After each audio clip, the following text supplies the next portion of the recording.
A primeira cidade do estado de Minas Gerais foi Mariana, ou como era chamada antes de 1745, Vila Real do Ribeirão de Nossa Senhora do Carmo. Para muitos, esse nome é desconhecido, mas sabemos sobre ele através de diversos objetos que preservam sua memória. Uma das áreas que tratam esses objetos é a arquivologia, um conhecimento e trabalho importante que estuda e conserva os modos de manter a história viva através de documentos, sejam eles de qualquer tipo. Esses papéis trazem o registro de uma sociedade passada que são preservados através de órgãos e escritórios. No Brasil, existem inúmeros acervos documentais. Parte da população nem imagina que pode ter acesso aos acervos históricos que fazem parte de nossa memória. Quem conta um pouco mais é a professora de Paleografia, ciência que estuda a escrita antiga desses documentos, da Universidade Federal da Bahia, Alícia Duá Lose. No caso, assim, a gente tem vários documentos e vários tipos de acervo onde esses documentos são produzidos e são guardados, tá? Em geral, a gente pensa em documento em acervos óbvios, tipo arquivo público, arquivos diocesanos, né? Mas existem muitos outros acervos e muitos outros documentos que não são acervos, são documentos de instituições que não necessariamente são acervos, mas que por causa da sua existência, do seu contato com a sociedade e do seu fazer burocrático, administrativo, produziram uma massa documental que pode e deve ser acionada para ajudar a contar a nossa história. Coordenado pelo Instituto do Patrimônio Histórico e Artístico Nacional, a Casa Setecentista é um desses escritórios, responsáveis pela conservação e catalogação dos documentos históricos de Mariana e região. A casa abriga cerca de 70 mil documentos, sendo esses os inventários de comarca e cartório do município. Quem nos conta um pouco mais do assunto é o supervisor técnico do escritório, Cássio Salles. Depois eu realmente vim para cá, para trabalhar aqui no escritório técnico de Mariana, em 2001.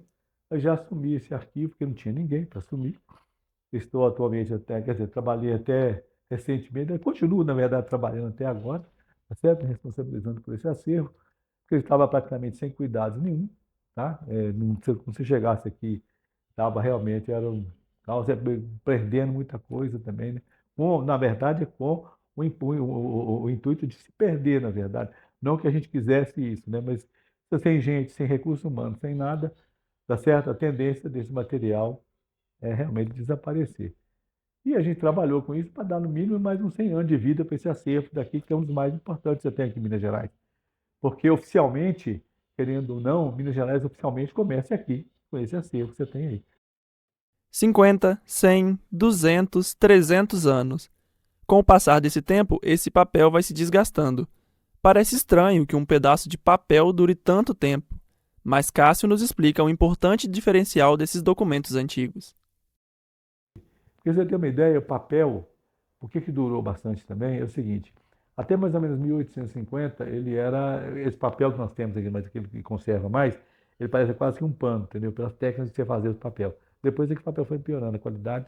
Não é que a qualidade, é porque é isso, sabe assim, é como eu te falei, o documento, ele é que vai te falar o que precisa ser feito, tá? E como deve ser feito, entendeu? Para você proteger esse documento. O IPHAN possui o Programa Nacional de Preservação da Documentação Histórica, uma dissertação sobre as práticas de preservação desses patrimônios. O escritório também dispõe seus manuais, como o método de congelamento.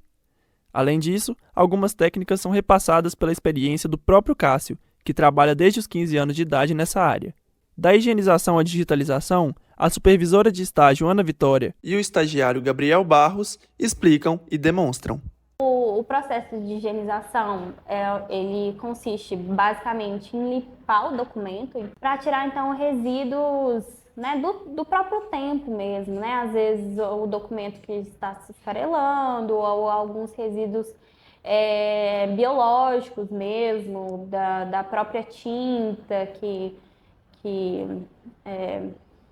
permeia o documento às vezes. A questão também dos bichos, que às vezes são comuns, como traças e larvas, coisas nesse sentido. Depois de higienizado, a gente faz o processo de numeração das folhas.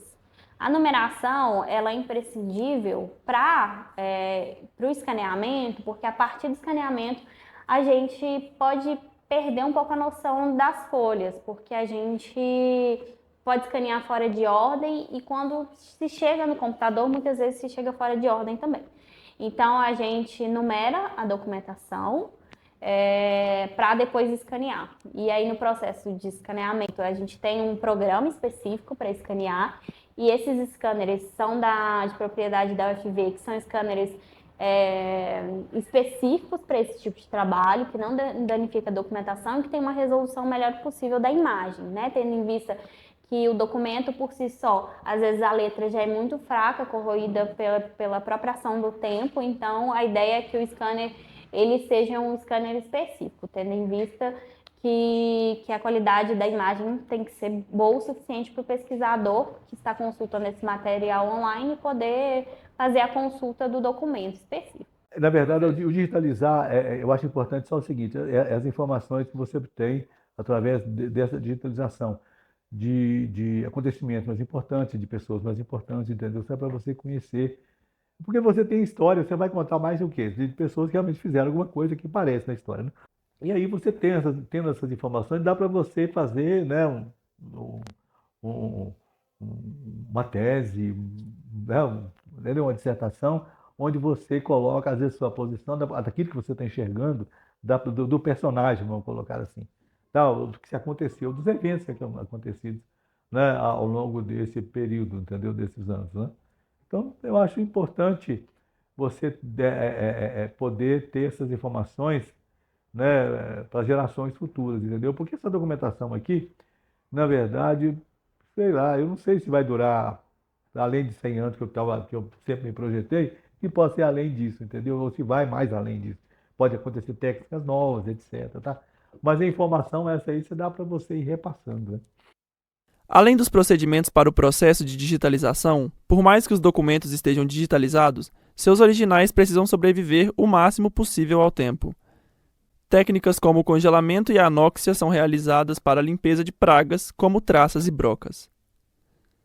O processo de congelamento ele é um processo técnico que visa a preservação do documento por anóxia, que quer dizer que é a falta de oxigênio, e também não utiliza venenos para não ser prejudicial ao papel. A gente pega o documento, ensaca ele, faz o a vácuo para tirar todo o oxigênio, congela. Depois de 2 semanas, a gente retira ele, abre o papel, né? Deixa o ar entrar, por causa o papel também tem que respirar. Depois limpamos todos os documentos. Aí, o que a gente visa com o resultado, né? Matar todas as brocas, que são os bichinhos que perfuram o papel, e as larvas que traçam, e também cupim, que dá no papel e mata tudo, né? Em 2018, o trabalho e constituição do arquivo da Casa Setecentista foi reconhecido pela Unesco como Memória do Mundo. Um trabalho minucioso e delicado. Este reconhecimento contou com a pesquisa da estudante da Universidade Federal de Viçosa, Aline Ribeiro, que redigiu sua monografia sobre o tombamento e registro do Arquivo Histórico de Mariana.